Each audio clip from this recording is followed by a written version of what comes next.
an FAA certified drone pilot. I've been that for the last couple of years. And as of recently, I was a recreation supervisor with Montgomery County Sports.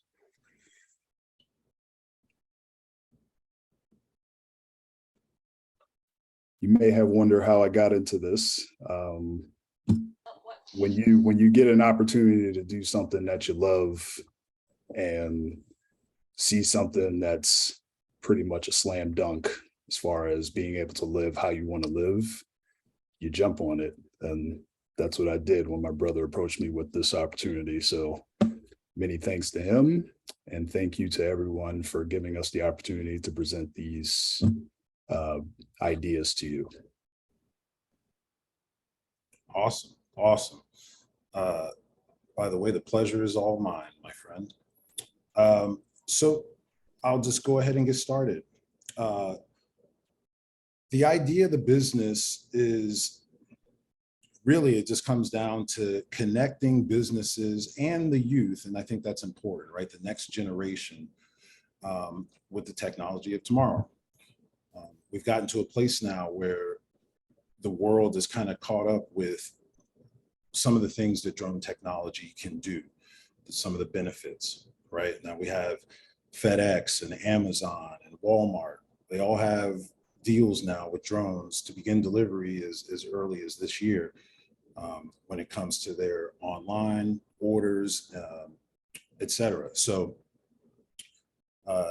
that's our idea. We want to figure out ways to utilize the technology to make things more efficient for the entities involved.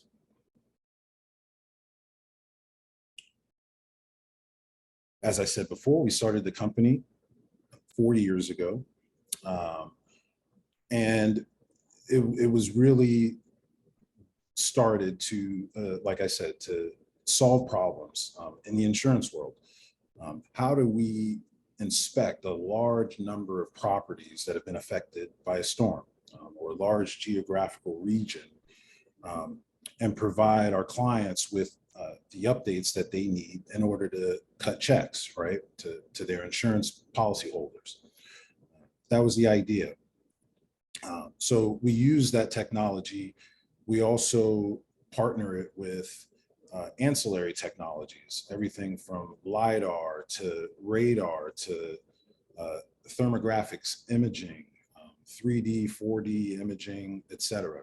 We use these tools along with our decades of experience to provide quality assessments and also convenient as well, right? We're in an age now where we can email links of the finished product instead of the old school methodology, which is convoluted, right? Sending photos at this point sounds just cumbersome.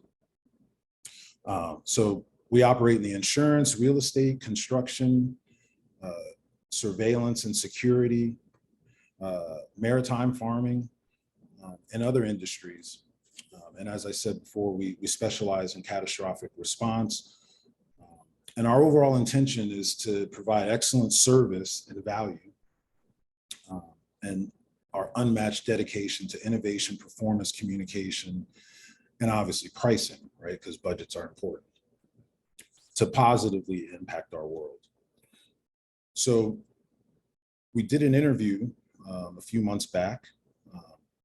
It's short, it's about 4.5 minutes. I'd like to play it for you and it'll give you a very good idea of the general background of what we do.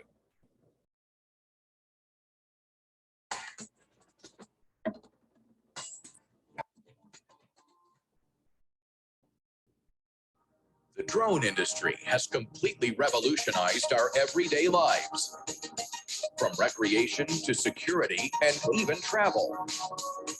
Now, with new opportunities in the field, comes a growing demand for experienced drone pilots. One company who's servicing that need for industries all across the U.S. is Drone Strategic Partners. My name is Jason Sewer, and I'm the CEO of Drone Strategic Partners. We've been in business for 3 years now, and our main mission is to help as many people as possible through the use of drone technology to offer solutions for individuals and for businesses, and also to provide career paths and job training for the next generation as well. Over the last decade, we've seen the use of drones increase by leaps and bounds. What are some of the ways drone technology is now being used? The most common civilian usage of drone technology is certainly through the real estate industry. Do real estate assessments to help real estate professionals prepare their listings, to figure out how much damage has occurred if a storm has hit, and to help contractors assess the type of property so that they can either build or rebuild structures on site. After natural disasters and catastrophic events, drone technology is very useful in helping local officials ascertain the level of damage, the severity of any impending issues, and to try to save as many lives as possible if that's the case.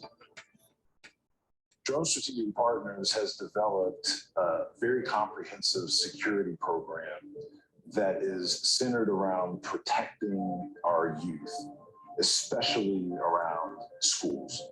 We clearly in this country have a problem with mass shootings, and incidents are clearly on the rise. Through the use of surveillance technology and drone technology, our comprehensive program allows us to have plainclothes individuals on site. We're not looking to have a vigilante style approach. And in the interim, we protect everyone on site from either an active shooter or any other situation that could be dangerous. Becoming a professional drone pilot requires FAA licensing and specific training. But does everyone need to have a license to fly a drone?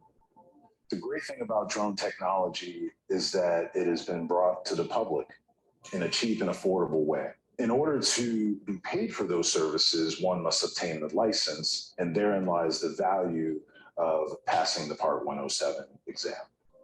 It's comprised of 8 different parts, swinging from weather to psychology, and to obviously learning how to operate and utilize the drone properly. Education is key for the future of the drone industry. How does Drone Strategic Partners help to ensure that aspiring drone pilots have the knowledge and resources to successfully enter the field? Kids love flying drones. They love flying drones for a bunch of different reasons.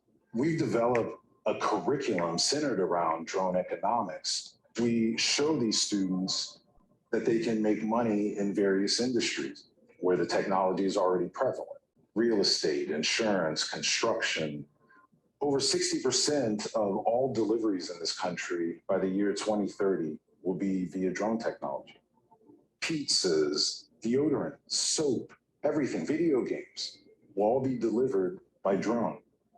So if you're in need of expert drone solutions across the U.S., give the professional drone pilots of Drone Strategic Partners a call. For those who are looking to find out more information about this industry, or maybe even to enter the industry, I highly recommend it. It's fun, it's exciting, and it's pioneering into a new future that will benefit us all. For more information about Drone Strategic Partners, visit their website at dronestrategicpartners.com. And of course, visit our website at insidetheblueprint.com. So yeah, that's first of all, I'll say TV adds 20 pounds, like they say. But nonetheless, right, good background information to who we are, what we do, and leads right into drone economics. We mentioned it on the show, and you know, in preparing for this presentation, actually, it occurred to me that drone economics has more than one definition as we apply it. And the first one is the obvious, right? The career development track. We teach students as young as kindergarten age now, actually. We have a whole K through 12 curriculum That includes things like after-school programs, et cetera, drone clubs that we'll get into later on. But students of any age, 16 and older, can obtain their drone license now. So we obviously help them to cultivate their careers in the industry, show them how the technology can be beneficial to businesses across various sectors. So that was the obvious definition, but then it occurred to us as we prepared for this presentation that there's a second definition, and that definition is the integration of drone technology across various industries to make processes more efficient and safer for the businesses, right? So that leads us to today. And the idea here is to think about, and we have to think about ways to help MRPA and its various operations and individuals involved through the use of the technology, right? How can we make your day-to-day life a little bit more easier? Or maybe we can help organize it better through the technology, whatever the case may be, right? The idea is to find a deficiency and help. So we'll get into that a little bit more, obviously, as we proceed, but I wanted to point that out, that there's two different tracks here that we're looking at when it comes to drone economics. A little bit of a brief overlay of the structure. And the idea here is just to show that it's flexible. We work with each organization, each entity, each league and each person, right, to try to customize this program to make it a best fit. And obviously we know that different things will work for different organizations in different areas and different counties. So we wanted to point that out here in this slide. And generally about 20 students or 20 people per unit is a good number for us. That way everybody gets the attention that they need. On the educational side of things, right, drone economics, we give an introduction showing how in no less than 20 different industries, drone technology is already prevalent. Real estate, construction, insurance, et cetera, et cetera, et cetera. I have them listed on the next slide, but we give a general overlay, the history of drone technology, its military use, et cetera. Obviously, we teach about the Federal Aviation Administration, the governing body of our industry. They set all of the rules and regulations. And as an FYI, the curriculum mirrors a lot of what an actual commercial pilot's license is as well. So just to give you an idea of how in-depth the information is. I mentioned the history already, prominent industries, and then again, driving home the point of career development in this industry. Right, so real estate, insurance, construction, surveillance, right, as we already touched on, these are already some of the industries. Sports, consulting, farming, agriculture, et cetera. And then between sports, government, municipalities, state departments, and park and recreations, obviously that's more of the focus of what we'll deal with in our operations, but just to give you a good background on the various things that we touch and many, many more. Program objectives. Again, providing career paths and job training in the field of drone technology for its participants. I can't state that enough. We're obviously in the business of making a profit doing what we do, but equally as important in what we do is to bring people with us and to give back, especially to the communities that have helped us. So having jobs at the end of the line, so to speak. I can't stress how important that is. Gain knowledge of the skills and the information, right? Safety procedures necessary to fly the drones. This is all relevant potentially in a course that we may provide for you, or that we may, through you, provide to some participants in various programs, whether it be a drone club or a league, a drone racing league, a soccer league, whatever we choose, whatever path we choose. These things all kind of, as themes, stay prevalent. Obviously, we teach each participant how to utilize this skill set in public, right? Because there's a difference between flying a drone in an isolated area where there's no people, and then where there are objects and people and obstacles and whatnot that need to be considered. For those that choose so, they can depart from our program with all of the capabilities and the knowledge to pass the FAA licensing exam. So again, that's for participants 16 and older. And the idea is to bring our real world learning experience to the classroom, or in this case, to your organizations, to the field, to the rec centers. All of our pilots will have experience in these areas already. So we won't have to start from scratch, and you guys won't have to teach us, from a ground level about what you do on a day-to-day basis. There already be some understanding of that. We also, I wanted to point out that we offer field trips so that students participants in the program can see from a real world perspective what we do on a day-to-day basis. And again, we're really focused on providing jobs and helping the local community. Some ancillary benefits that come along with the program, right? Especially focused on the kids, students of high school and younger. They'll pick up some of these skills working together, some public speaking, some presentation stuff, just some good, well-rounded stuff that I think is good,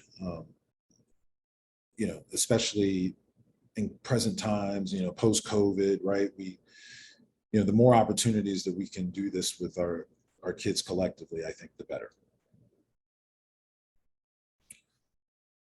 At this point, I'm going to pass the presentation along to my brother so that he can talk about some of the finer points of how we would integrate this program with MRPA more directly. All right, thank you, Jason.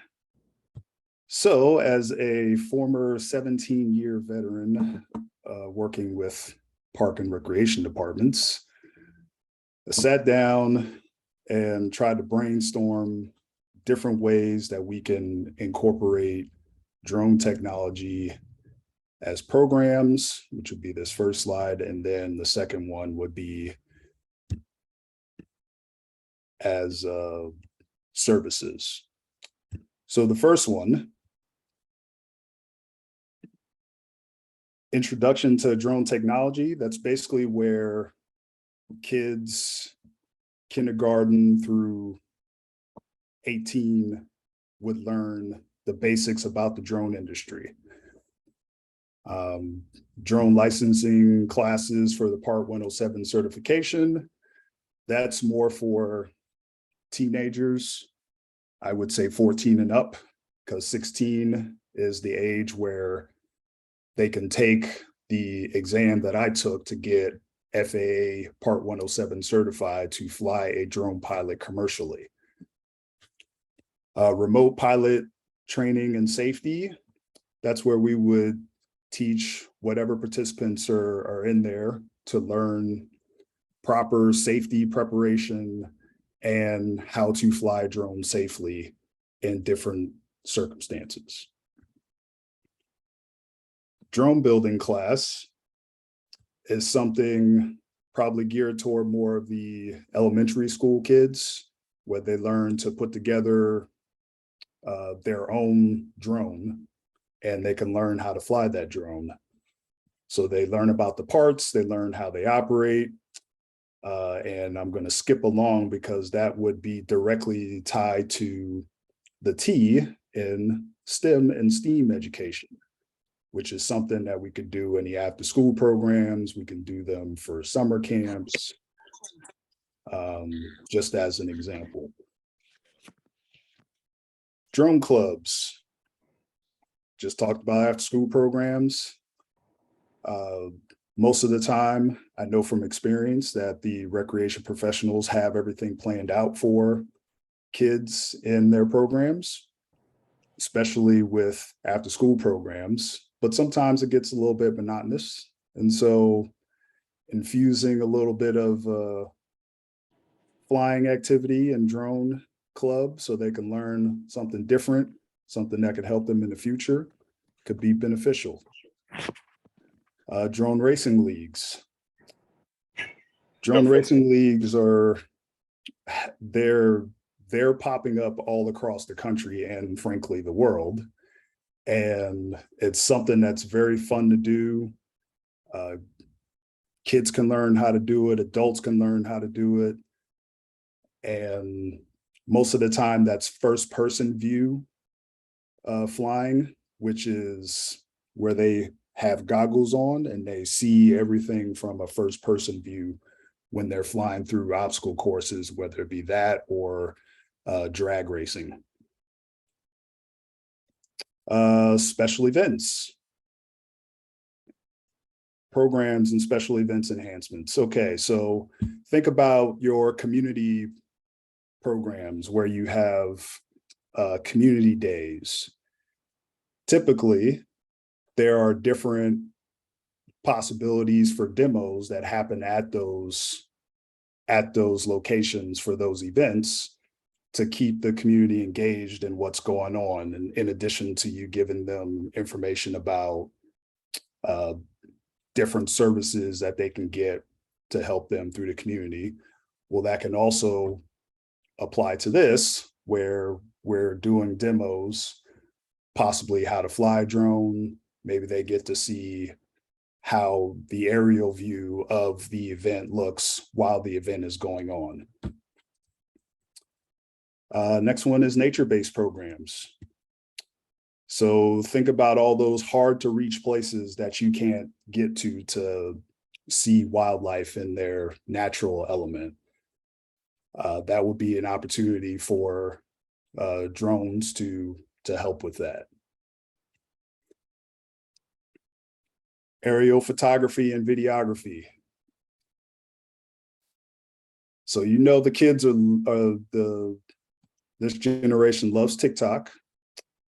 Mostly my generation loves IG, Instagram. Wouldn't it be cool to learn how to take the proper video or photos, those Instagrammable moments with a drone? I think it would. I think kids get a kick out of that. And then of course the STEM and STEAM programs, we already talked about that. Basically, we are the technology in those type of programs. All right. And now let's talk about potential drone services. So as Jason already eloquently put, drones can service a large number of industries and are doing so already. So park maintenance immediately comes to mind for me because I know park managers typically have multiple fields that they have to visit. And I know that a lot of the parks departments are having staffing issues. Drones can help with surveying your fields and or your buildings outside a lot quicker and a lot more safely than somebody just walking the locations. Park field and surveying and evaluation. Think about how many Think about how many times you have potential rainouts in certain areas, but maybe not in other areas of your coverage area. Well, that's where drones can help. They can also help with assessing the wear and tear of a field more quickly than just manually walking the field. Aerial footage of fields and facilities, same deal. Aerial footage of outdoor sports leagues and playoff games. I think that would be an amazing enhancement to softball programs, flag football programs, soccer programs, where you get an aerial view of important, noteworthy games that are going on to give to the customer after they've played it. Security and surveillance. We all know that security and safety are at the top of mind when we plan our activities, but drones can help you see the unexpected before it actually happens. So we don't like to talk about it, but there are mass shootings all over the country. It seems like every day, unfortunately. So drones can help beef up the security for your events. Speaking of events, special events. I'm not sure if any of you have seen drone performances and light shows, but some cities are opting to do that in lieu of, say, the 4th of July fireworks. It's a safer, more environmentally friendly way to provide a show for your community during those type of events. And it could be applied to other events as well. Special event enhancement services. Most of the time, those are demos to see how drone technology can help facilitate the needs that you may have in your department. Nature-based services. Maybe there are places in your habitats where you need to see if there's a safety hazard or something like that, but you can't quite get to it. Drones can help with that. And then last but not least, marketing and advertising. Think about how many customers you can attract to your programs, your facilities, your fields, if they see drone footage of said programs, fields, facilities in your marketing and advertising. We're now getting to the point to where drone footage is being used in movies, they're being used in commercials, they're being used at sporting events, like Jason said earlier. And so if you're not using that type of footage in your advertising or marketing, then you're falling behind. So this is a way to jump into the future and get current at the same time. And I will pass things back to Jason. Yeah, and to piggyback off of that point on marketing and advertising, when we cover special events, when we cover playoff games or important games or things like that, it becomes great marketing material. Things that you can promote on your own website or send out to your customers or constituents, things like that. It really becomes that content. It's the best way to say is you can recycle it in this process, right? We are retaining the footage for you, and then you have it. Now you can sell packages to your customers as well, if you'd like, right? Have an upgraded package in your programs where, we cover their at-bats in a softball program or a kickball league or something like that, right? Here's the personal footage of you and how you did. Things like that, right? We can get very creative in the process. Here's our contact information. We'll make sure to send out this presentation so that you guys have all of this information for yourselves and whatnot. Obviously, Chris and I's information is here, businesses as well, our 800 number, our info@dronestrategicpartners.com email. That's usually best for things like new assignments and things like that. So they go into our system and more than one set of eyes looks at it. I want to thank you guys again. We really appreciate the time that you made for us in consideration for everything. And we'll open things up for a little Q&A, questions, comments, things like that. And then at the end, we'll talk about what our next steps will be, how we'll follow up moving forward. So thanks again.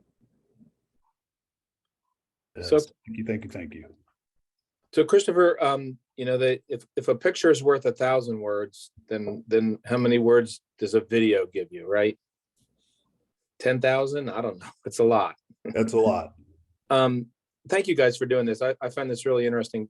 Would you be able to give us, I don't know, a 30-second clip of a use of a drone, either in a sports facility activity or some activity that's related to our business, as a way of, and we would put that in our newsletter next week.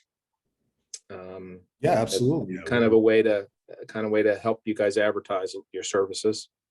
Sure, no problem. Yeah, we'll pick up sports, and then anything else that. Yeah, whatever you think, you know, sells to us best. Sure. I think it would be a kind of a fun clip for our newsletter, and help get your message across to our members. Absolutely, we'll do. I'll make a note of that, Chuck. Thank you. Great. That newsletter goes out on Thursdays, Chuck? Thursdays, yep. Yeah, they're due to Lauren by noon on Wednesday. Okay. Which is like now. So yeah, so we're talking about now. Okay. We're talking about either next Thursday or the following Thursday. Gotcha. Yeah, gotcha. Okay, our social media clips are fine. Yep. In this case.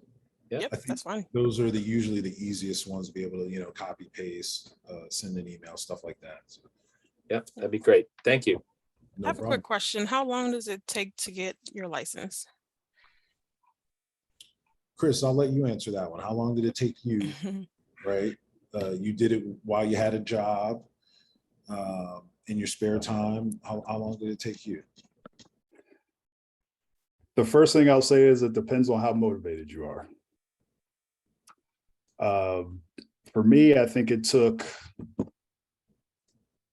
3 months overall to do the studying, the classwork itself, to be sure that I was comfortable with the information. But honestly, part of that time too was second guessing myself, which I shouldn't have. And as soon as I took the exam, I passed it first time, so it wasn't really an issue. So Okay. 3 months is a safe timeline for that. And you guys do a study class for that. So how long is that class?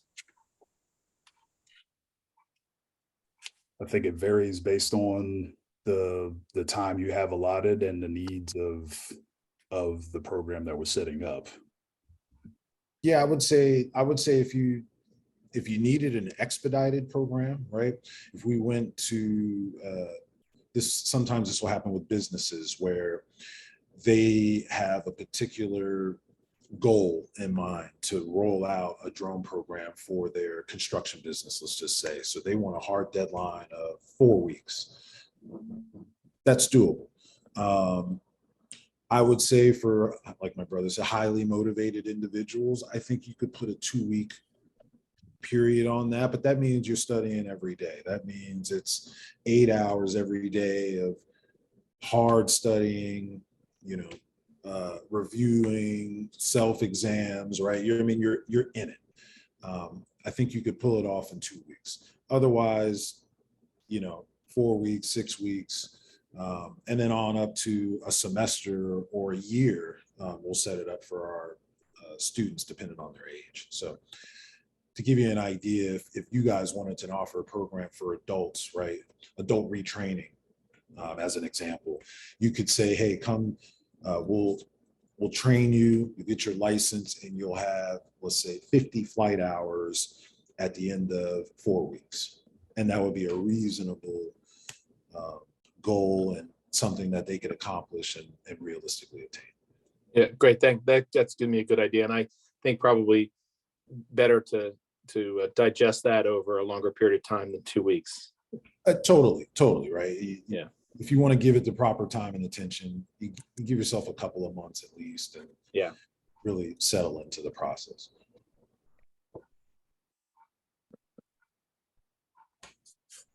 We like questions, keep them coming. Absolutely. Are there any more questions? I'm still in a noisy place, but I had a question about the field trips. Parks and recreation professionals could bring a group to you all, and if so, where would that be? Or could you come on site to the facilities? Can we talk a little bit about group sizes and age ranges that you would suggest for that? I know a lot of us are getting ready to start planning for camp, even though it's still early on. Yep. Great question.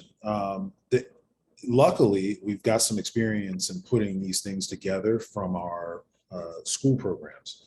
So when it comes to size, let's start there. I think 15 to 20 is a good digestible number. Usually that means we'll have 2 pilots with us. And then usually there's a representative either from the group, or in your case, probably somebody from your organization that'll be. So that's 3 sets of eyes and ears for 15 to 20 people. That's a good manageable number. Secondly, because we have so many different business partners, what we do is we just would prearrange, obviously liaising with your outfit. In the process, we would just liaise with this business partner for them to set up time, either on site or to come into, I guess, your location is what I'm trying to say. So either on site or off site, totally fine. And then we would just set that up, whether it's going to a location where an already existing drone league is set up, as an example, right? So the kids could see, here's how it works. Here's how they set up everything, right? Here are the obstacles that they put in place, or it could be on the job, right? Here's how we take photographs using aerial photography and some other ancillary technologies to do a real estate listing, or an assessment after a fire loss. Things that are tangible on the day-to-day and what those professionals do every single day. So that's kind of the thought process behind it. And then we would just tweak it as necessary based on the area, based on the ages involved, the county involved, whatever the case may be. Yeah, so based on my experience doing recreation and doing these classes that we're talking about, it's good to split the ages up into like ages. So for instance, let's say 4th and 5th graders would be together, or 3rd, 4th, and 5th, because they have similar capabilities. And then middle school age, 6th through 8th. And then you get into your high school ages after that. That typically works just so they can all be on the same level as far as grasping what's going on and actually applying what they know to whatever the skill is that we're teaching. Thank you. I know you guys said 15 to 20. What would be the minimum? We do a lot with middle school kids and high school kids. So what would be the minimum that you think would be ideal for this group or for the program? And what are we talking financially, like to run a program for middle school kids, high school kids, to teach them to become pilots? Yep. So as far as the cost goes,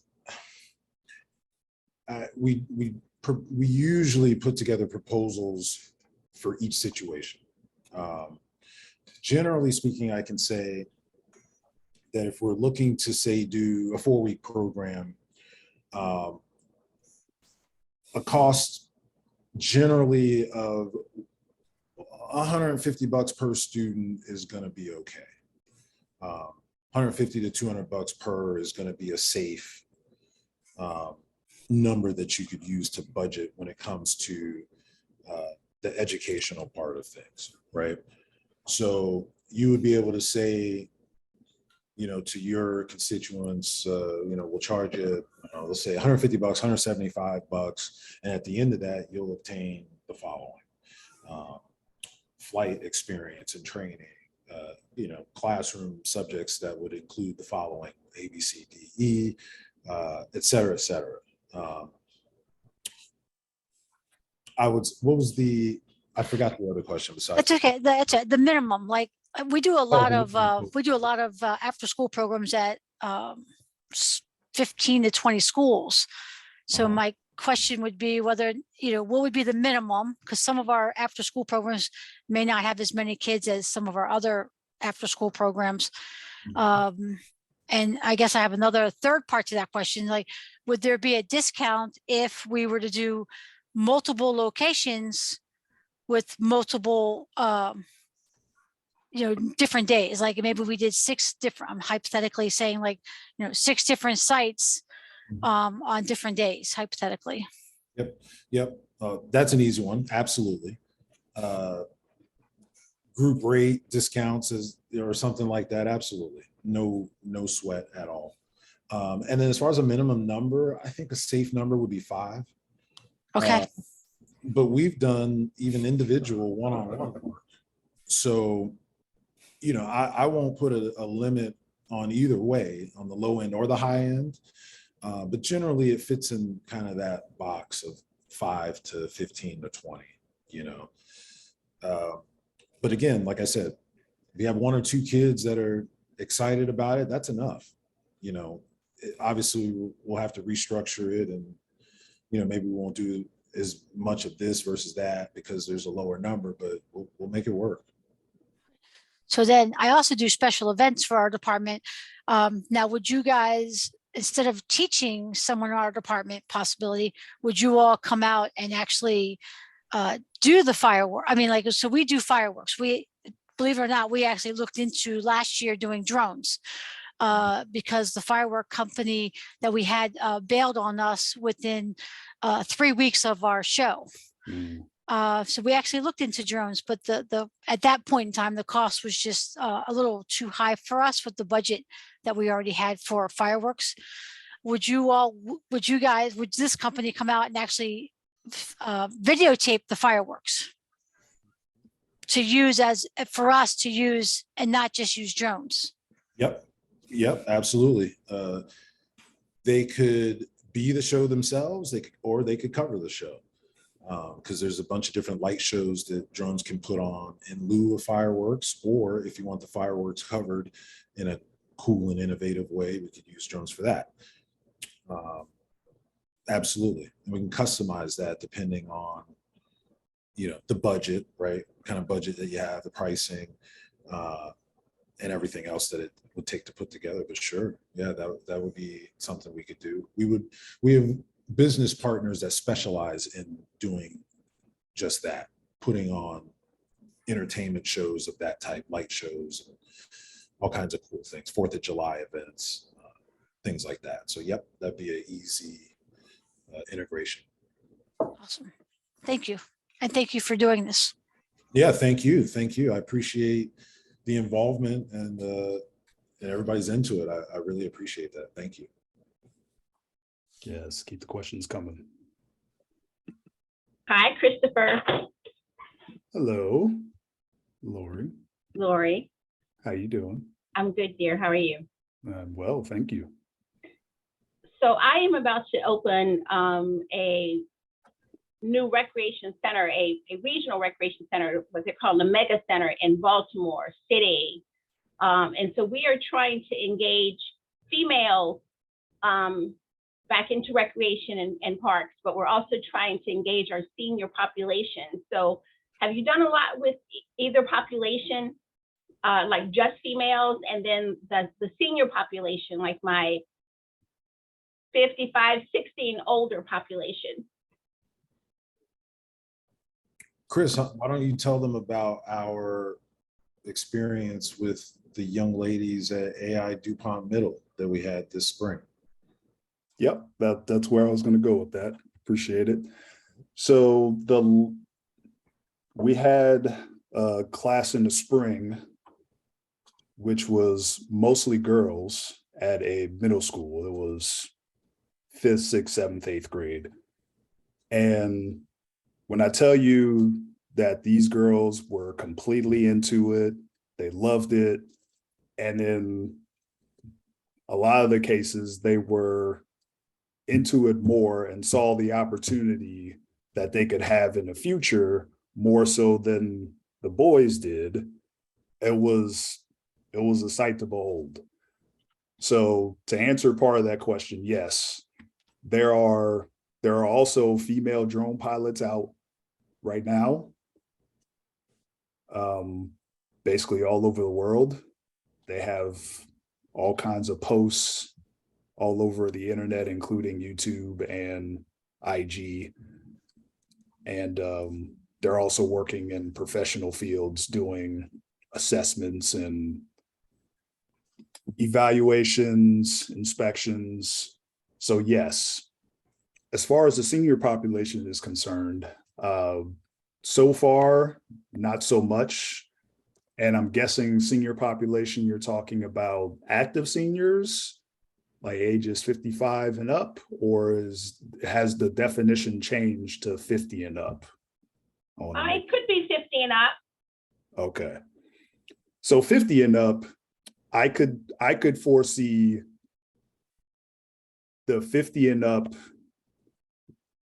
wanting to do this as a hobby and learning how to get like a recreational certification, which is another certification you can get through the FAA, and then learning how to fly and take photos and video footage in their free time. I could see that as something that they might be interested in. Okay. I would also piggyback on that and say that probably as we talk this through, the senior population would really be good candidates, I think, for performances, exhibitions of various types, whether that be for entertainment purposes or for educational purposes. I think show and tell would work really, really well in that scenario. Okay, cool. And then you get to introduce them into technology, which some of them are a little apprehensive to get involved with, just based on my experience from what I've seen in recreation. But this is a nice way to get them hip, so to speak, to what's going on around them in the world. Okay, thank you. You're welcome. First, I have to say hi, Chris. So good to see you. Hey, Amanda. Hey, Jason. Nice to meet you. Nice to meet you as well. Thank you. I'm gonna just piggyback a little bit on Trish. we're certainly going to be interested. And as Chris knows, we have many different avenues in which we can offer programming, camps, after school, out of school, as well as we have our classes that are done by our contractors from our non-tax supported fund. But we also are doing some focusing, much like Baltimore, on girls and women and sports, as well as our senior population just continues to grow as well. So we will connect. I'm a little bummed that some of these other departments might get a jump start on us based off of maybe being able to get you guys on contract due to Chris being a prior employee. But if not, then yeah, this is something, it really hits a lot of the boxes that we're looking to do in terms of STEAM, as well as maybe providing an avenue in which youth can pursue a career or start to earn money, as a side gig if they do the drone pictures and stuff like that. So thank you. This was a wonderful presentation. It was certainly good to see Chris in this light and talk about this passion, because I know he's passionate about it. And we look forward to connecting with you guys. Thank you so much. Yeah. Amanda. To that point, just because it may take a little bit more time to get on contract doesn't mean that you can't start brainstorming and have ideas ready to go when we can get on contract. Because you know how I like to do things well in advance. Oh, you know us so well, Chris. That's right. Well, also, I'm gonna try to jump on that, Amanda. As Chris, we do Kids Day Out. What can we do like on a 1 day, like with a 1 day program? Where the kids are out of school, where we're doing these Kids Day Out programs where we could be in again, multiple locations, but is there a way we could do something 1 dayers? What can we teach these kids in 1 day? It's more of like a enrichment, what you're talking about, Trish, right? Like Yeah. a quick snapshot and enrichment program. How long of a day would it be for them? How long? I mean, right now we're only doing the full days for the Kids Day Out. And those are we now have 6 more dates available in the school year in which that program will run. Right now we're in 16 locations. So enrichment can really run anywhere from 1 to 2 hours. If more is needed, then we can certainly talk about that. But yeah, that's a good point to bring up, Trish. So the first thing that pops into my head is drone building. Love that. First thing, they get to learn, they get to put their own drone together. It's like a drone kit that we'll get. They get to put that together. They get to learn what the parts do, what the remote does, how to operate it. You can do that in 2 hours. Great. We'll be in contact shortly. Awesome. Any other questions? I know we're getting close. I didn't know. I'm sorry, Chris. I didn't know you like to work so far in advance. So let me put my bid in. We have been working together to get the Lunch and Learn done. In November, in my agency, we have to do STEM with an A, which is arts. So STEAM in the month of November. So I'd be looking to do something similar. A 1 day program, maybe 2 to 3 hours with an age group that we can determine. And just do a STEAM program. So it'd be girls and boys. And like I said, we can determine the age, the day, the date, the time, but preferably an evening or a weekend. And just see if we can figure out how to make that happen. Thank you, sir. All right, you're talking November, you said? Month after next. It's not October yet. Okay. Sounds wonderful. Thank you. Very doable. Well, we have hit the 12:30 mark. Are there any other questions for Chris or Jason? Let's see something in the chats. Well, thank you very much, gentlemen, for a great presentation. Again, I'd like to thank everybody for participating, and please check your MRPA training calendar to sign up for more training and events as they are coming. Again, we have another lunch and learn called When the Poop Hits the Fan, Who Do You Turn To in October, as well as an upcoming summit for sports and athletics, as well as for aging and seniors. Again, thank you to Chris and Jason for joining us and for such great information. If anybody has any questions, please feel free to reach out to us or to them. Thank you. Thanks, everyone. All right, we appreciate it. Thank you for the opportunity. Thank you very much. Thank you. All right. Thank you.